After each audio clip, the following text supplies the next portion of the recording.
So, I like a good read, but it wasn't always this way. Probably like yourself, I got put off reading by school. And I was probably the only kid I knew that didn't actually read the Harry Potter books. Sorry to break it to you, but they're shit. But when you leave full-time education, you realise you can actually just read books you're actually interested in. And for the past however many years, that's what I've done. Some books have blown my mind, and then others have made me feel like I've lost a few brain cells. Tim Grover's relentless, but on the whole, reading books has probably been the biggest contributor to a lot of my successes. Some helped me manage to graduate with a first from Cambridge, others have helped me run PBs in various running races, and a lot have just actually helped me make these YouTube videos. So let's talk about 5 books that I think can help anyone become a peak performer.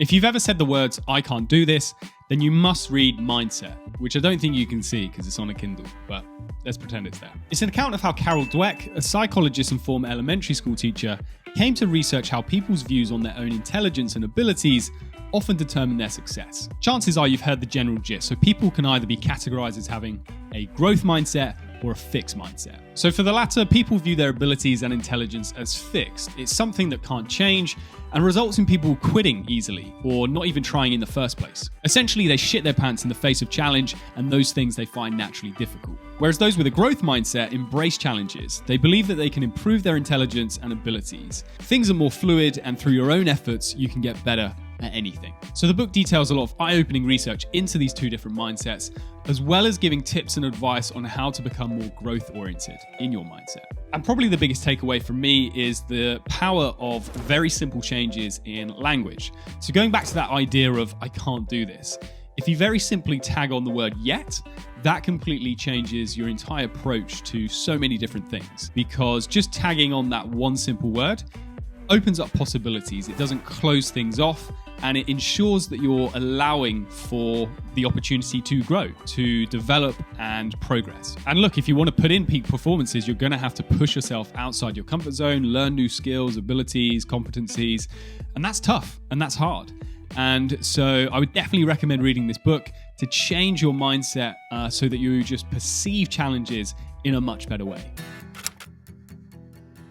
So I know it's a bit of a cliche to say that a book has changed your life, but I would have to say The Happiness Advantage is my version of that. So let's rewind back to my university days. My first couple of years at uni were tough. I was fortunate to go to Cambridge, but I was actually the first person in my family to even go to university full stop. So I really felt like a fish out of water. I was surrounded by all these nerds, very intelligent people, and I just felt like I wasn't cut out for that environment. I'd go to lectures, seminars, and supervisions and just feel so out of depth. And that led me to ultimately sort of resenting studying. I found that I was having to study so much and getting very little gain out of it. But then I watched a TED Talk by Shawn, the author of this book, and everything he said felt like he was speaking directly to me. He was a professor at Harvard and detailed how the enthusiasm of going there among students quickly faded a couple of weeks in once the work started getting piled on. All these students could focus on was the essays, the exams, the competition,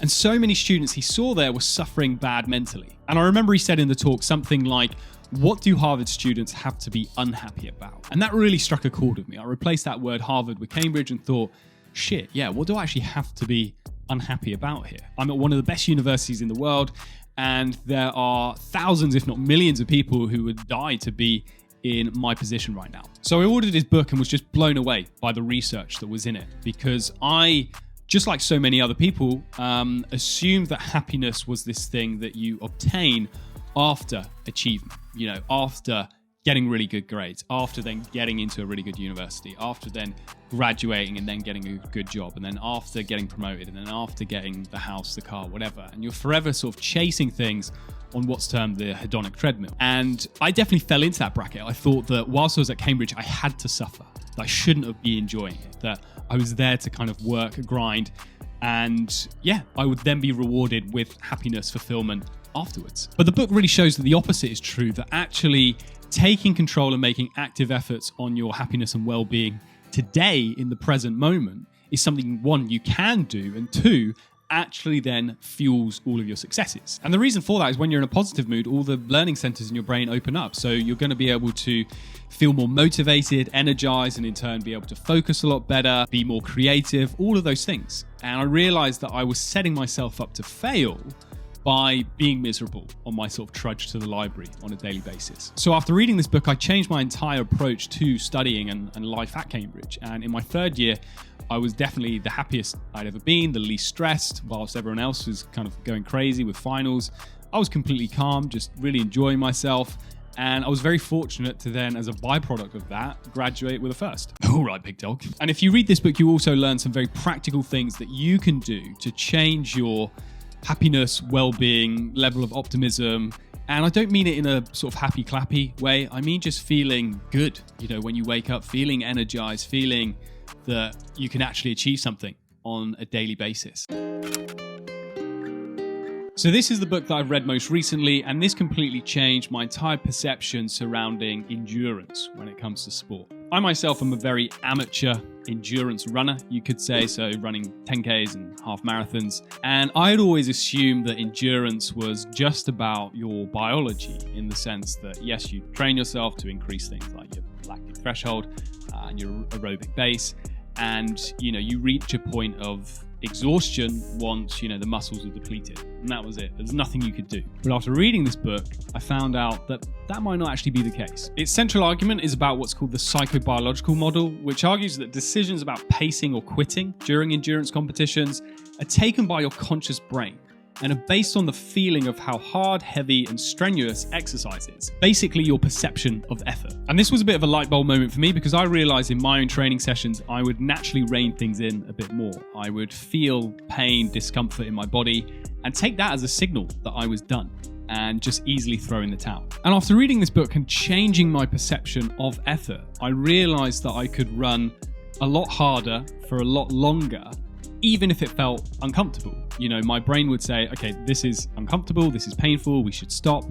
But you can actually control that and overcome that through your mind, and then in turn have a direct impact on your biology. And in the book, the author Matt Fitzgerald uses all these cool stories from sport to explain all of these various different aspects of the psychobiological model. My favorite is the insane battle at the end of the 2010 Chicago Marathon. This was a crazy fight between Sami Wanjiru and Sergei Kibide.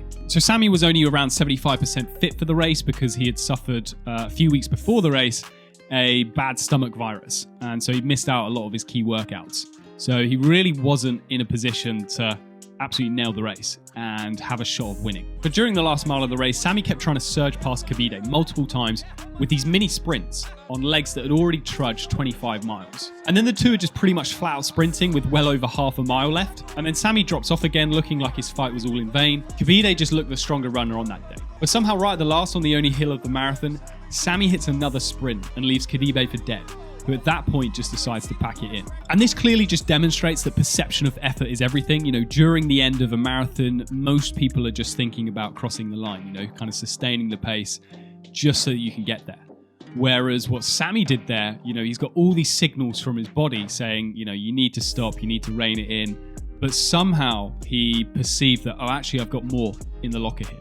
And it allowed him to do these mini sprints and then ultimately put in this peak performance and what many see as one of the greatest performances in marathon history. So this is an amazing book for anyone in any sport, because it will really change your relationship with how you go about your training.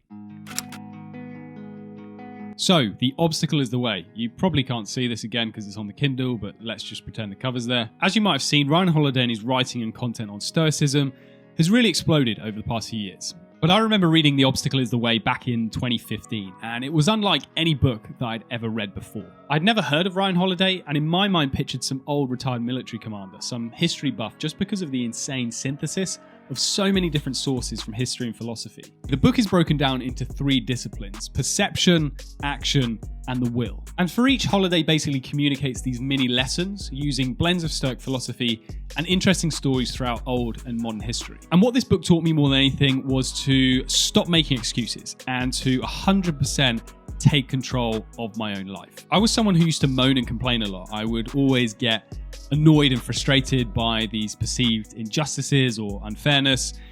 But after reading this book, I realized that, look, at the end of the day, everyone is going to be thrown various obstacles. That is unavoidable, and you can't always control what those obstacles are going to be, but you can always control how you respond to them. And the best story of this that really stuck with me from this book is about Reuben Hurricane Carter. He was a boxer falsely imprisoned in the 1960s for a triple homicide. He maintained that he still had choices, despite his freedom getting taken away from him. And so in prison, he spent every waking hour working on his legal case. He refused to engage in all the other things that prisoners had to do. I think he even didn't bother wearing prison uniform because he refused to kind of accept that label. And so instead, what he did was just read every book that he could get his hands on law, politics, history, anything that would help him in some shape or form end up fighting his case. And it took 19 years and 2 retrials until he was eventually found innocent and his conviction was overturned. And the craziest thing is that after this, he just went back to normal life. He didn't file any major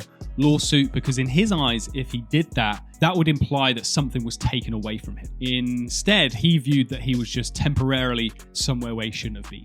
And then once that was done, he could easily move on. And I still find this an insane response. How many people, after having 2 decades of their life robbed, would just go back to normal life and not feel bitter, not feel resentment, not feel hard done by? So it's just a fantastic lesson of, again, we don't control what happens to us, but we always control how we respond. So reading these stories of real hardship and suffering and how dignified people dealt with them, it just completely changes your perception, again, to how to deal with challenges and how to push on in the face of struggle.